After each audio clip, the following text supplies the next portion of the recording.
Hello বন্ধুরা, সবাই কেমন আছেন? আশা করি সবাই অনেক ভালো আছেন। পা কিচেনে সবাইকে স্বাগত জানাই। তো দেখুন, আজকে আমি ছোট ছোট দুটি রেসিপি তৈরি করছি। রেসিপি হচ্ছে প্রথমত হচ্ছে এই যে আমাদের বাড়ির গাছে এটা হচ্ছে ওল গাছ। তো নিজেরাই এখানে আমরা চাষ করে থাকি।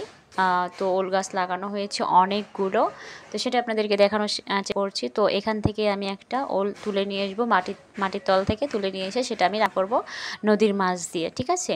ওল দিয়ে এবং নদীর মাছ দিয়ে ঝোল রান্না করব। সেইটা একটা রেসিপি। আর একটা হচ্ছে কাটা ডিম ঝোল, কাটা ডিম আলু দিয়ে ঝোল। তো দুটো ছোট ছোট রেসিপি আমি করছি। তো এই দেখুন, নদীর মাছ, এখানে মিশালো মাছ আছে, চিংড়ি মাছ আছে, আপনার পাবদা মাছ আছে, মাছ আছে, রুই মাছ আছে, পুঁটি মাছ আছে, সব কিছুই একটু মিশালো মাছ আছে। তো দেখুন, এই যে আমি মাটির তল থেকে নিয়ে এসে সুন্দর করে ধুয়ে নিয়েছি। এবার আমি কেটে নেব, কেটে নিয়ে আমি মাছের ঝোল রান্না করব। ওল দিয়ে মাছের ঝোল এবং ডিম কাটা আলু দিয়ে ঝোল। তো এই দেখুন, মাছ আমি ভেজে। তো পূর্ণিমা কিচেনে আপনাদের সবাইকে স্বাগত জানাই। আপনারা কেমন আছেন? কে কোথায় থেকে দেখছেন? পূর্ণিমার রান্নাদের কেমন লাগে? যদি পূর্ণিমার রান্না আপনাদের ভালো লেগে থাকে তাহলে একটা লাইক কমেন্ট করে চ্যানেলটি সাবস্ক্রাইবে পাশে থাকবেন। আর ভালো না লাগলে ইগনোর করে চলে যাবেন, কোনো সমস্যা নয়। বাট কাউকে কখনোই কেউ অসম্মান করবেন না। তো দেখুন, যে তার জায়গা থেকে সবাই সঠিক, কেউ ভুল নয়। তো যাই হোক, এই দেখুন আমি মাছ ভেজে নিচ্ছি। মাছ ভেজে নিয়ে তারপর আমি রান্না করব। দেখুন, দেখতে থাকুন আর পূর্ণিমা কিচেনের সঙ্গেই থাকবেন। যদি আর ভালো না লাগলেও কোনো সমস্যা নেই। তো এই দেখুন, আমি ওল কেটে নিয়েছি। এবার তেলের ওপর দিয়ে দিলাম পরিমাণ মতো সব কিছু উপকরণগুলো এক এক করে দিব। তো তেলের ওপর দিয়েছিলাম জিরা ফোড়ন, দিয়েছিলাম তেজপাতা, দিয়েছিলাম আর দুটো শুকনো লঙ্কা ভেঙে দিয়েছি। তারপর আমি ওল কেটে রেখেছিলাম, সেটা আমি তেলের উপর দিয়ে দিলাম। এবার নাড়াচাড়া করে তারপর আমি পরিমাণ মতো নুন দিলাম, হলুদ দিলাম। আমি ঝালের গুঁড়ো মানে ঝাল বাটা অ্যাড করব, মানে শুকনো ঝাল অ্যাড করব। তো তার ভিতরে হচ্ছে আপনার আদা বাটা আছে। তো সব কিছু আমি সুন্দর করে কষিয়ে নিব। কষিয়ে নেওয়া হয়ে গেলে তারপর আমি ঝোল দিয়ে দিব। ওল দিয়ে ছোটো মাছ বা মিশালো মাছের, নদী মাছের ওল দিয়ে ঝোল রান্না করছি আজকে, ঠিক আছে? তো দেখুন, এই দেখুন, আর একটু ঝাল কিন্তু বেশি না দিলে কিন্তু ভালো লাগবে না। ঝালের পরিমাণটা তো অবশ্যই একটু বেশি লাগবে। তো নাড়াচাড়া করে নিচ্ছি, কষিয়ে নিচ্ছি, কারণ সুন্দর করে না কষিয়ে নিলে ভালো লাগবে না। তো এই দেখুন, কষানো হচ্ছে এখন।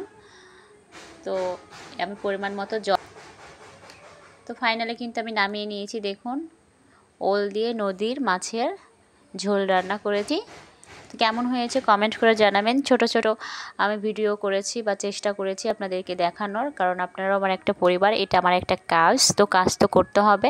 হ্যাঁ, মাঝে মাঝে সময় করে হয়ে ওঠে না, তো কি করব, কাজ তো করতে হবে, তাই না? তো আরেকটা রেসিপিতে চলে গেলাম, সেটা হচ্ছে কাটা ডিম দিয়ে আলুর ঝোল। আমি অনেক মানে ছোটোবেলায় খেয়েছি, তবে এখন সেরকমভাবে খাওয়া হয়ে ওঠে না। তো দেখেছিলাম আমার মা রান্না করতো, কাকিরা রান্না করতো, জেঠিমারা রান্না করতো। ডিম কাটতো, কেটে আপনার হচ্ছে সুন্দর করে ভেজে, আলু ভেজে নিত, আলু কেটে ভেজে নিত। তারপর আপনার হচ্ছে ডিম কাটায় আলু ভেজে ঝোল রান্না করতো। খেতে যে কী মজা লাগতো! তো আমি সেরকমই একটু চেষ্টা করছি। তো সবার মতো তো সবাই করে উঠতে পারে, যে যেমন পারে। তো আপনি একরকম পারেন, আমি একরকম পারি, আরেকজন আরেক রকম পারে।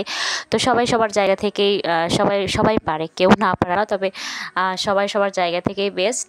তো দেখুন, এই যে আমি ডিম ভেজে নিয়েছি, কেটে ভেজে নিয়েছি। তারপর আমি আলু কেটে নিয়েছিলাম। তারপর আমি আলুটাও আমি ভেজে নেব, একটু ভেজে নিয়ে আমি সব মশলা একসঙ্গে দিয়ে দিয়েছি। তেলের ওপর জিরা ফোড়ন দিয়েছি, তেজপাতা দিয়েছি, মশলাগুলো সব জিরা বাটা, আদা বাটা, মরিচ একসঙ্গে দিয়ে ধনে গুঁড়ো বাটা সব দিয়ে আমি সুন্দর করে কষিয়ে নিব। তারপর আমি আলু দিয়েছি, আলু দিয়ে আমি আরেকটু সুন্দর করে কষিয়ে নিব। কষিয়ে নেওয়ার পর আমি জল দিয়ে দিব। তো যেহেতু আমি ডিমের ঝোল রান্না করছি, সেহেতু আমি জলটা একটু বেশিই দিব, মাখো মাখো করছি না, কারণ আমি কাটা ডিমের ঝোল রান্না করছি, সেই জন্য একটু জলের পরিমাণটা বেশিই দিব। তো মাঝে মাঝে ঝোল খেতে গরম গরম ভাতের সঙ্গে বেশ লাগে, মন্দ লাগে না। তো খেতে ইচ্ছা করছিল, সেই জন্যই আমি একটু অন্যটা করছি। এটা আমরা সবাই তৈরি করে থাকি, এটা কিন্তু আমি একবারও বলি নাই যে নতুন রেসিপি। তো বাসায় আমি যেটা রান্না করছি সেটাই আপনাদের সঙ্গে শেয়ার করছি, এইটাই। তো আলাদা বা এক্সট্রা কোনো কিছু করার আমার সব দিন সময় হয়ে ওঠে না। তো সেই জন্য বাসায় যেটা রান্না করছি সেটাই আপনাদের সঙ্গে জাস্ট শেয়ার করছি। এটা নতুন কিন্তু আমি একবারও বলিনি, এটা আমি বাসায় রান্না করেছি, সেটাই আমি আপনাদের সঙ্গে শেয়ার করছি। তো ফাইনালি কিন্তু আমার হয়ে গেছে। দেখুন, আমি এই যে নামিয়ে নিয়েছি। তো হয়ে গেছে। এবার আমাদের গ্রামের একটু প্রকৃতির সঙ্গে শেয়ার করছি। তো 5:30 বাজে সেই সময়ের এই ভিডিওটা করা। তো দেখুন আমাদের গ্রামটা কত সুন্দর, না দেখলে বিশ্বাসই করবেন না যে আমাদের গ্রামটা এত সুন্দর, মানে বলার না। সূর্য অস্ত চলে যাচ্ছে, যে অস্ত যাওয়াটা কত সুন্দর লাগছে এবং চারিদিকে গাছগাছালি ভরা এবং সামনে অনেক বিল আছে যেখানে সবাই মাছ চাষ করে থাকে, কারণ এখানে তে সবারই বিল আছে, ঘের আছে, সবাই মাছ চাষ করে থাকে। তো দেখুন কত সুন্দর লাগছে, মানে এত সুন্দর লাগছে নিজের কাছে, সেই জন্যই আমি এটা হচ্ছে ভিডিও করে নিলাম এবং আপনাদের সঙ্গে শেয়ার করে নিলাম যে আমাদের গ্রামটা সত্যি অনেক সুন্দর। গাছগাছালি, অনেক গাছপালা আছে, প্লাস বিল আছে যেখানে মাছ, বিল বা ঘের আছে যেখানে মাছ চাষ করা হয়ে থাকে, সবাই মাছ চাষ করা মানে করে থাকে। তো প্রকৃতি পরিবেশ এত সুন্দর লাগতে, তো ভিডিও না করে পারলামই না, তো সেই জন্য একটু ভিডিও করার চেষ্টা করলাম। এত সুন্দর লাগছে, দেখুন কত সুন্দর যে লাগছে চারিদিকে, এত সুন্দর, আমার কাছে অনেক ভালো লেগেছে। আপনাদের কাছে কেমন লেগেছে এই এত সুন্দর সবুজ শ্যামল ভরা এই সৌন্দর্য? প্রকৃতি যেন সত্যিই কিছু বলে যায়, মানে এত সুন্দর লাগছে, আপনাদেরকে দেখানোর চেষ্টা করছি। প্রকৃতির ঋণ সত্যিই কি আমরা কখনোই শোধ করতে পারবো না। প্রকৃতি শুধু আমাদেরকে দিয়েই গেল, আমরা তার বিনিময়ে কিছুই দিতে পারলাম না। প্রকৃতি কী চায়? শুধু আমাদের কাছ থেকে একটু ভালোবাসা চায়, আর তো কিছু চায় না, তাই না? তো তবুও কিন্তু আমরা সেই ভালোবাসাটুকুও দিতে পারি না, আমরা শুধু অবহেলায় দিয়ে গেলাম। আর প্রকৃতি তার সৌন্দর্য আমাদেরকে মানে প্রতিনিয়ত উপহার দিয়েই চলছে। প্রকৃতি ঋণ কখনোই আমরা শোধ করতে পারবো না। পরিবেশ আমাদেরকে দিয়েই গেল সবসময়, কত সুন্দর লাগছে একবার দেখুন, সত্যি দেখে মনটা ভরে যাচ্ছে, সেই জন্যই আমি আপনাদের সঙ্গে শেয়ার করলাম। আর আমি জানি আপনাদেরও ভালো লাগবে আমাদের গ্রামের পরিবেশটা কেমন লেগেছে কমেন্ট করে জানাবেন। তো দেখুন কত সুন্দর লাগছে, ওয়াও কি দারুণ লাগছে না? সত্যি মানে মনটা একদম ভরে গেল, কি দারুণ লাগছে। প্রকৃতি এত সুন্দরভাবে এর সামনে যে তুলে ধরে নিজেকে, তো দেখুন কি সুন্দর লাগছে না? ওয়াও কি দারুণ, খুব সুন্দর লাগছে। সূর্য অস্ত চলে যাচ্ছে, মাঝে বিল, কি দারুণ লাগছে না? তো যাই হোক, পূর্ণিমা কিচেনে সবাইকে স্বাগত জানাই। পূর্ণিমা রান্না কেমন লাগে সেটা কমেন্ট করে জানাবেন। পূর্ণিমার গ্রাম কেমন, মানে আমাদের গ্রাম কেমন লাগে সেটাও কমেন্ট করে জানাবেন।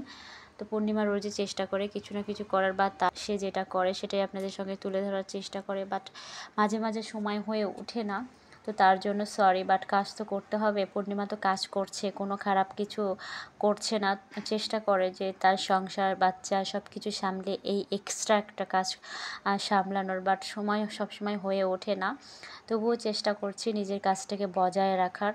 সেই জন্য বাসায় যেটা করি বা এক্সট্রা কিছু করতে পারলেও করি, সেটাও শেয়ার করার, কারণ এটা একটা মানে একটা কাজের, এখানে আমি বাজে কোনো কিছুই করছি না। আর আমি জানি আপনারা সবাই আছেন, সবাইকে সাপোর্ট করবেন, ভালো লাগলে সাপোর্ট করবেন, ভালো না লাগলে ইগনোর করে চলে যাবেন, কোনো সমস্যা নেই।